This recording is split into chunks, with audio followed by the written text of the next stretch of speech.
A full hands-on review of the Lumix S5IIX is coming, so watch this space.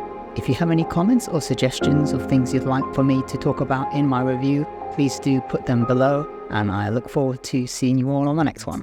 Bye now.